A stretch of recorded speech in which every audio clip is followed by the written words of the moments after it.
देख रहे हैं सुदर्शन न्यूज।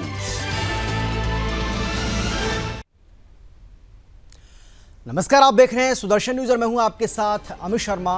दिल्ली पुलिस अब पहले से भी अधिक पावरफुल हो गई है। दिल्ली के उपराज्यपाल ने दिल्ली पुलिस कमिश्नर को एक खास शक्ति से नवाजा है, जिससे राजधानी में अपराध पर अंकुश लगाने में बड़ी मदद मिलने की उम्मीद है। उपराज्यपाल विनय कुमार सक्सेना ने एक नोटिफिकेशन जारी कर दिल्ली पुलिस कमिश्नर को राष्ट्रीय सुरक्षा कानून के तहत किसी को भी हिरासत में लेने का अधिकार दे दिया है। अब से दिल्ली पुलिस राष्ट्रीय राजधानी की कानून व्यवस्था में बाधा डालने और शांति भंग करने पर किसी को भी हिरासत में ले सकती है। ये नोटिफिकेशन 19 अक्टूबर से 18 जनवरी 2023 तक लागू रहेगा। तो दिल्ली पुलिस अब और ज्यादा पावरफुल हो गई है। एलजी ने कमिश्नर को खास शक्ति से नवाजा है। अपराध पर अंकुश लगाने में बड़ी मदद मिलने की उम्मीद अब जताई जा रही है। आपको बता दें कि दिल्ली पुलिस और ज्यादा पावरफुल अब हो गई है। एलजी ने कमिश्नर को इस खास शक्ति से नवाजा है। दिल्ली पुलिस को ज्यादा पावर दी गई है एलजी की ओर से। एलजी विनय कुमार सक्सेना की ओर से ये ज्यादा पावर दिल्ली पुलिस को दी गई है और दिल्ली पुलिस अब कानून व्यवस्था को बनाए रखने के लिए कुछ ऐसे कदम उठा सकती है जो पावर उसके पास पहले नहीं थी। और चलिए अब सीधा रुख करेंगे, हमारे संवाददाता प्रेम कश्यप हमारे साथ जुड़ गए इस खबर पर ज्यादा जानकारी बातचीत के लिए न्यूज रूम से। प्रेम, हम जानना चाहेंगे दिल्ली पुलिस के लिए इसको कितनी बड़ी एक तरीके से सौगात कह सकते हैं दिवाली से पहले, क्योंकि दिल्ली पुलिस की पावर को बढ़ाया गया है। एलजी विनय कुमार सक्सेना की ओर से जो नोटिफिकेशन जारी किया गया उसके मुताबिक कहा क्या कुछ इसमें कहा गया और किस तरीके से दिल्ली पुलिस अब और ज्यादा पावरफुल हो जाएगी?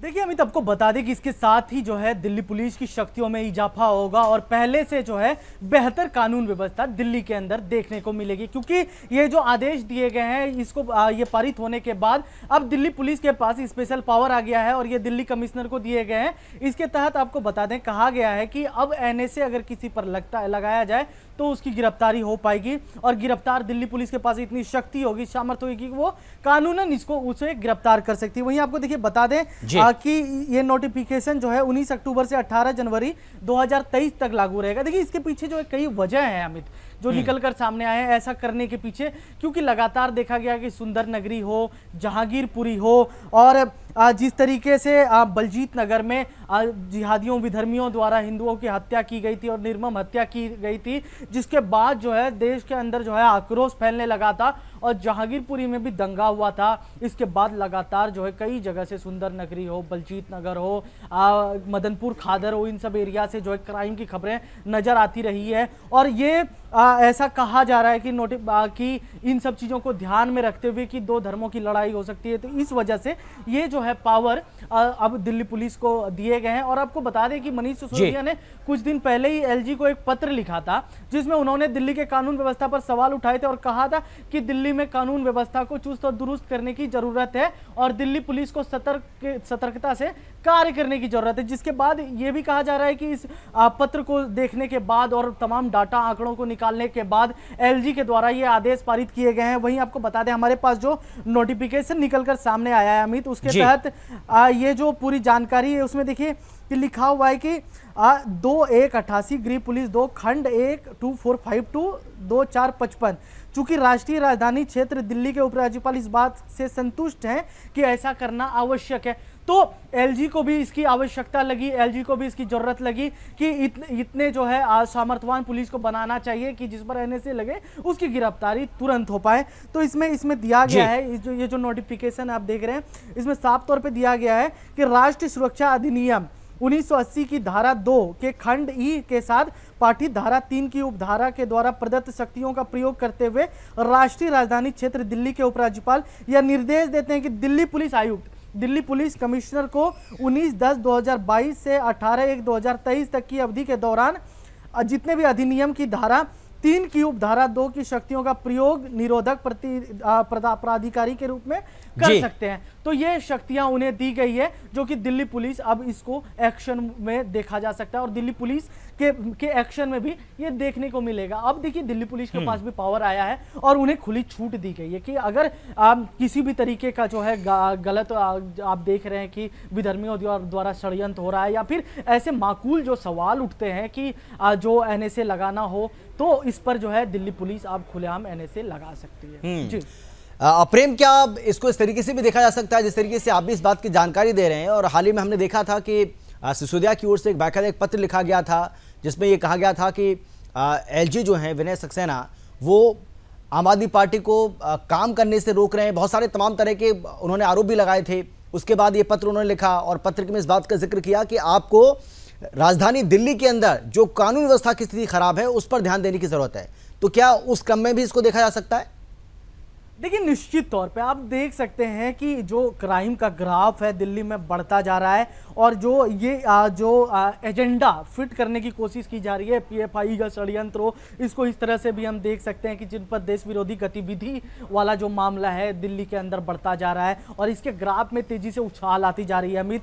तो इन सबको नियंत्रण में करने के लिए, और जैसा कि आपने कहा कि मनीष सिसोदिया द्वारा जो पत्र लिखे गए थे जिसमें साफ तौर पर लिखा गया था कि दिल्ली में क्राइम ग्राफ बढ़ रहा है, इसको नियंत्रण में लाने की जरूरत है और जिस तरीके से देश विरोधी गतिविधि में संलिप्तता पाई जा रही है तो इसको कंट्रोल में लाने की जरूरत है। इसके बाद देखिए उपराज्यपाल जब से आए हैं तब से इस मामले पर एक्शन में है, जब से उन्होंने इस पद को संभाला है उसके बाद विनय सक्सेना लगातार एक्शन मोड में है। इसके साथ ही उन्होंने अब दिल्ली पुलिस को विशेष छूट दी है और इसके साथ ही देखिए दिल्ली पुलिस सशक्त हो रही है और शक्तिशाली हो रही है, जिसके बाद जो है दिल्ली पुलिस को मतलब रोड़ा नहीं मिल पा रहा है। कहते हैं कि मतलब कार्य करने में अब रोड़ा नहीं होगा, अगर देश विरोधी गतिविधि में किसी की संलिप्तता पाई जाती है तो उस पर एनएसए लगाकर गिरफ्तार करने की अनुमति उपराज्यपाल के द्वारा दे दी गई है और इसके लिए बाकायदा जो है लेटर जारी कर दिया गया है। जी, उम्मीद करें प्रेम कि आने वाले समय में राजधानी दिल्ली में कानून व्यवस्था की स्थिति अभी जो हमें देखता है कि उतनी बेहतर नहीं है, उसमें सुधार होगा।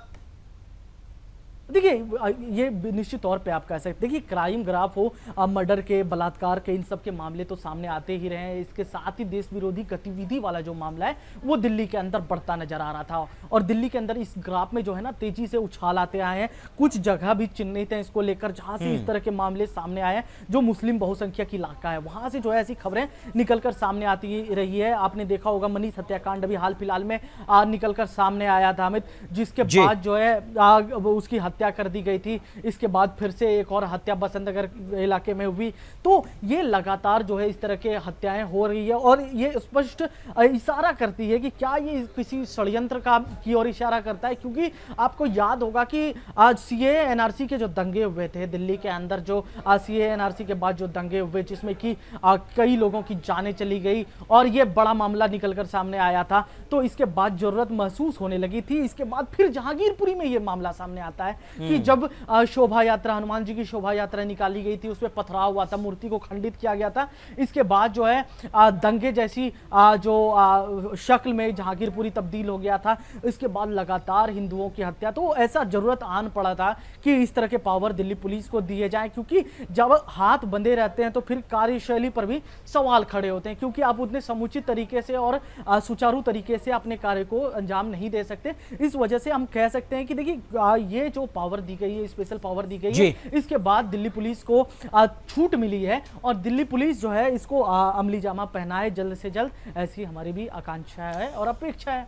बिल्कुल, बहुत धन्यवाद आपका प्रेम इस तमाम जानकारी के लिए। तो हमारे संवाददाता प्रेम जानकारी यहाँ पर दे रहे थे और वाकई में इसकी जरूरत भी थी। जिस तरीके से हम देख रहे हैं कि लगातार कानून व्यवस्था की जो स्थिति है वो बिगड़ती जा रही थी राजधानी दिल्ली के अंदर, और उसी कड़ी में ये एक बड़ा कदम एलजी विनय सक्सेना की ओर से। इस बीच एक बड़ी जानकारी आपको हम दे दें, और बड़ी खबर यह है कि पाकिस्तान में लगातार हिंदुओं के साथ अत्याचार हो रहा है। ये तस्वीरें आपको हम दिखा रहे हैं। आए दिन हिंदू बेटियों का जबरन धर्म परिवर्तन कराया जा रहा है। पाकिस्तान में अब हालात इतने बदतर हो चले हैं कि पहले हिंदू लड़कियों का अपहरण कर उन्हें डराया जाता है, धमकाया जाता है, जिसके बाद उनका धर्म परिवर्तन कराकर उनसे विवाह कर लिया जाता है। इतने पर भी ये लोग नहीं रुकते हैं और हिंदू युवती के साथ सामूहिक बलात्कार भी किया जाता है। इस पूरे मामले में अब एक नया मोड़ सामने आया है। आपको बता दें कि हिंदू लड़की चंदा महाराज, जिसका 12 अगस्त को हैदराबाद से अपहरण किया गया था, जिसका जबरन धर्म परिवर्तन, विवाह और सामूहिक रेप किया गया था, अब कराची से बरामद किया गया है। इस मामले पर पाकिस्तान की कराची की अदालत ने युवती के खिलाफ फैसला सुनाते हुए बच्ची को अपहरणकर्ताओं को सौंप दिया है, जिसके बाद अब ये कहा जा सकता है कि अंतर्राष्ट्रीय कोर्ट में अपनी किरकिरी से बचने के लिए पाकिस्तान ने इस तरह के कदम उठाए हैं।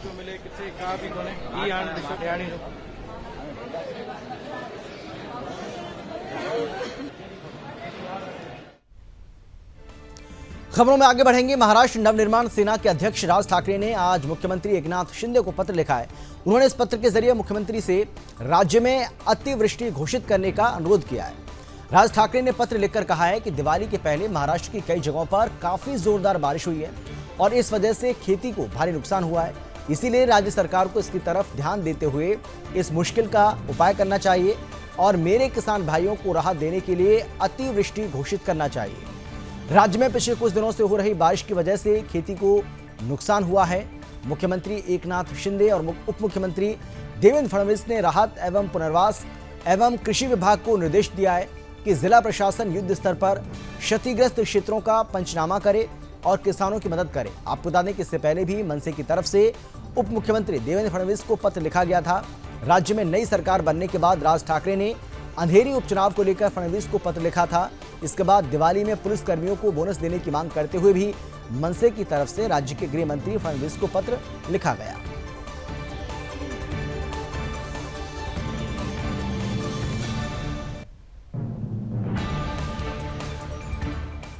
गुजरात के साबरमती जेल में बंद बाहुबली अतीक अहमद की आज लखनऊ कोर्ट में पेशी हुई। भारी सुरक्षा व्यवस्था के बीच पूर्व सांसद अतीक अहमद ने चिल्लाते हुए मुख्यमंत्री योगी आदित्यनाथ की तारीफ की। उसने कहा कि मुख्यमंत्री योगी बहादुर और ईमानदार हैं। अतीक अहमद के इस बयान के कई मायने निकाले जा रहे हैं। बाहुबली नेता अतीक अहमद को बसपा विधायक राजू पाल के हत्याकांड में पेश किया गया था। सुप्रीम कोर्ट के आदेश पर अतीक अहमद पर आरोप तय किए जाएंगे। कोर्ट में पेशी के लिए अतीक अहमद को बीती रात साबरमती जेल से लखनऊ जेल शिफ्ट किया गया था। भारी सुरक्षा बल के बीच अतीक अहमद को कोर्ट में पेश किया गया। 2017 में जैसे ही योगी आदित्यनाथ मुख्यमंत्री की कुर्सी पर बैठे, वैसे ही अतीक अहमद के बुरे दिन शुरू हो गए। एक के बाद एक ताबड़तोड़ केस दर्ज होने लगे और संपत्तियां कुर्क की जाने लगी। अतीक अहमद उसके गुर्गों की अब तक 986 करोड़ से अधिक की संपत्ति कुर्क की जा चुकी है। अतीक अहमद के खिलाफ 98 आपराधिक मुकदमे दर्ज हैं। बाहुबली अतीक अहमद इन दिनों गुजरात के अहमदाबाद की साबरमती जेल में बंद है, लेकिन उसके खिलाफ योगी सरकार का एक्शन लगातार चल रहा है। हर हफ्ते अतीक अहमद की करोड़ों रुपए की संपत्ति जब्त की जा रही है। जानकारों की माने तो अतीक अहमद को जो थोड़ा बहुत साम्राज्य बचा है, उसे बचाने के लिए वो सीएम योगी की तारीफ कर रहा है।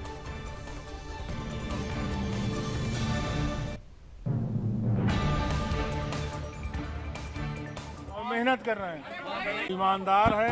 नहीं, योगी आदित्यनाथ बहुत बहादुर मुख्यमंत्री हैं, ईमानदार हैं और मेहनत कर रहे हैं, ईमानदार है। नहीं, योगी।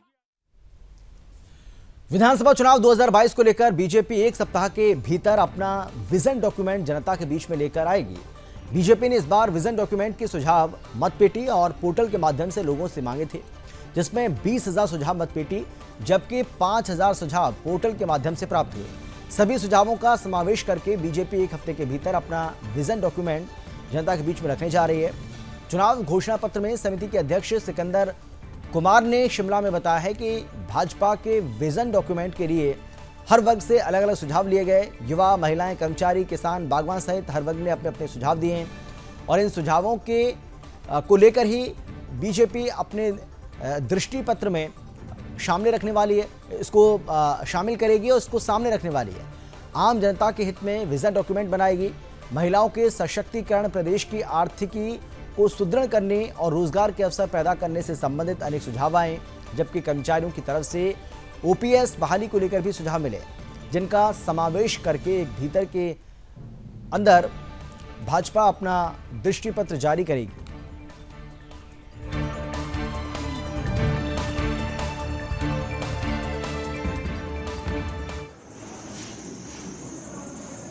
माननीय अध्यक्ष सुरेश कश्यप जी भी मेरे साथ थे और मेरी टीम के भी लोग थे। विजन डॉक्यूमेंट जो भारतीय जनता पार्टी का बन रहा है और उस विजन डॉक्यूमेंट में जनमानस की सहभागिता कैसे हो, कैसे आम जनमानस के सहायता से ये विजन डॉक्यूमेंट बने और लोगों की समस्याएं हमारे सामने आए, उसके दृष्टिगत आने वाली जो भारतीय जनता पार्टी की सरकार है उसके ऊपर अमल करें। मैंने पहले भी आपसे कहा था कि इस दृष्टिपत्र को तैयार करने के लिए जहां भारतीय जनता पार्टी ने एक पोर्टल लॉन्च किया था आपके माध्यम से, उस पोर्टल और एक व्हाट्सएप ग्रुप हमने लॉन्च। बिहार के भागलपुर के पीर पैंती विधानसभा से बीजेपी विधायक ललन पासवान ने हिंदू धर्म को लेकर बयान दिया है। दरअसल एक डिजिटल चैनल में उन्होंने बयान दिया कि लक्ष्मी धन की देवी है, लेकिन मुस्लिम भाई लक्ष्मी पूजा नहीं करते तो क्या वो अरबपति नहीं होते? मुस्लिम भाई सरस्वती पूजा नहीं करते तो क्या उन्हें बुद्धि नहीं होती? अमेरिका में बजरंग बली का मंदिर नहीं है, वहां बजरंग बली की पूजा नहीं होती तो क्या अमेरिका शक्तिशाली राष्ट्र नहीं है? सब कुछ मानने पर है, जिस दिन मानना छोड़ देंगे वैसे ही वो खत्म हो जाएगा। उन्होंने अपने फेसबुक वॉल पर भी धर्म के बारे में एक के बाद एक कई पोस्ट किए हैं, जिसके बाद सोशल मीडिया पर बवाल जारी है। पीर पैंती ने विधायक के खिलाफ भाजपा के कार्यकर्ताओं ने ही उनका पुतला दहन किया है। बीजेपी किसान मोर्चा के जिला महामंत्री मुन्ना सिंह ने कहा कि ऐसे विधायक पर बीजेपी शीर्ष नेतृत्व कार्रवाई करे, पार्टी से बहिष्कृत करे, अन्यथा हम लोग पार्टी छोड़ देंगे। वहीं कांग्रेस के विधायक दल के नेता अजीत शर्मा ने कहा कि ललन पासवान को ऐसे बयान से बचना चाहिए। हम लोग राम भगवान, बजरंग बली, लक्ष्मी जी, काली माता सबको मानते हैं। हम लोग हिंदू हैं। भाजपा मंदिर के नाम पर चुनाव लड़ती है, उनको समझना चाहिए। हम भगवान की ताकत को भी समझें और भगवान की ताकत के आधार पर ही हम आगे बढ़ते हैं। इस दिवाली सब लोग जमकर माँ लक्ष्मी की पूजा करें। वहीं जेडीयू विधायक गोपाल मंडल ने कहा कि ललन पासवान को हमारे देवी देवता के बारे में ऐसी टिप्पणी करने का कोई अधिकार नहीं है और ये बिल्कुल गलत है। किसी को तर्क के कसौटी पर जब उनकी सोच वैज्ञानिक होगी, जब उनकी सोच सामाजिक होगी, मानो तो देव नहीं तो पत्थर।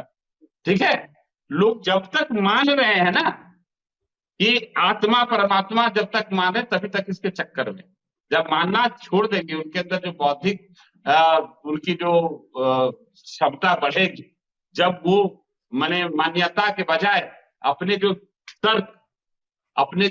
तर्क शक्ति से जब जोड़ेंगे, किसी को तर्क के कसौटी पर जब उनकी सोच वैज्ञानिक होगी, जब उनकी सोच सामाजिक होगी, तो खुद आपके तरह, संजीव भाई की तरह, हमारी तरह वही बदलेंगे। मानो तो देव नहीं तो पत्थर।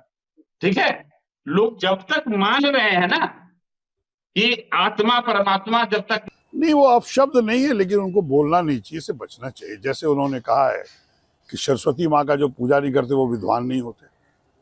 उन्होंने ये भी कहा है कि लक्ष्मी भगवान, दीपावली आ रहा, उसका जो पूजा नहीं करते वो धनवान नहीं होते।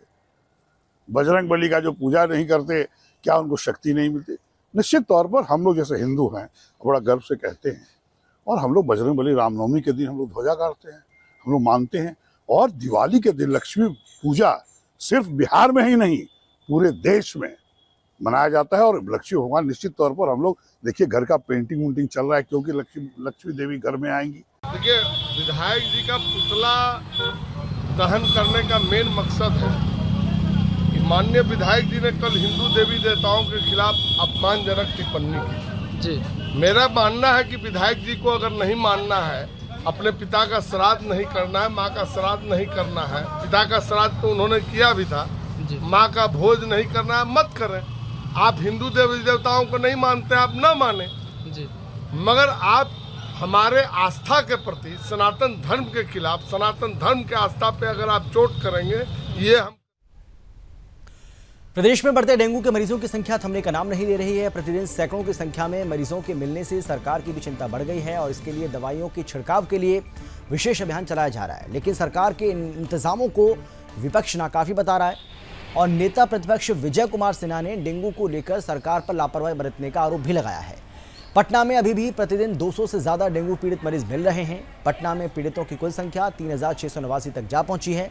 अस्पताल में डेंगू वार्ड में जगह कम पड़ गई है।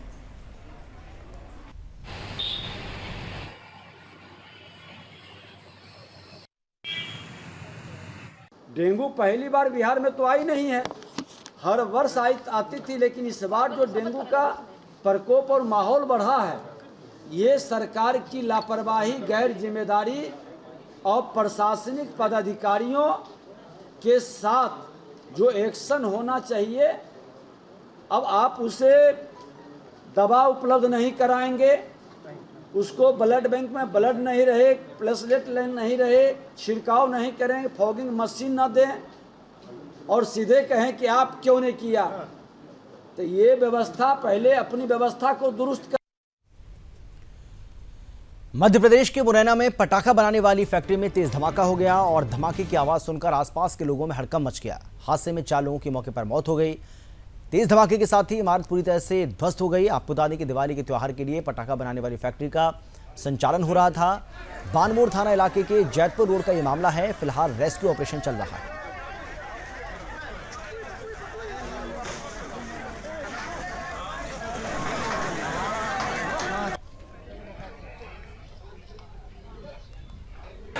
मध्य प्रदेश के मुरैना का यह मामला है, जहां पर यह दर्दनाक और बड़ा हादसा हुआ। पटाखों के गोदाम में जबरदस्त तरीके से विस्फोट हुआ, जिससे ये इमारत जमींदोज हो गई।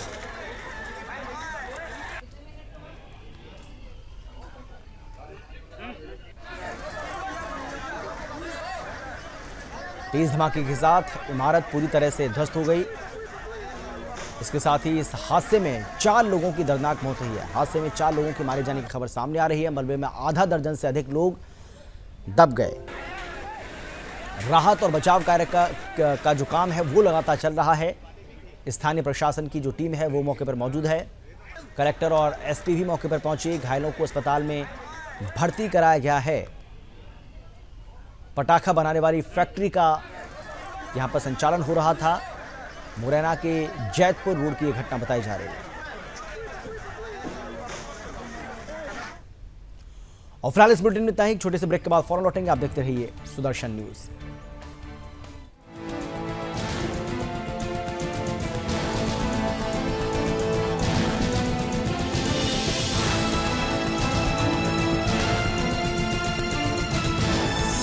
आप देख रहे हैं सुदर्शन न्यूज।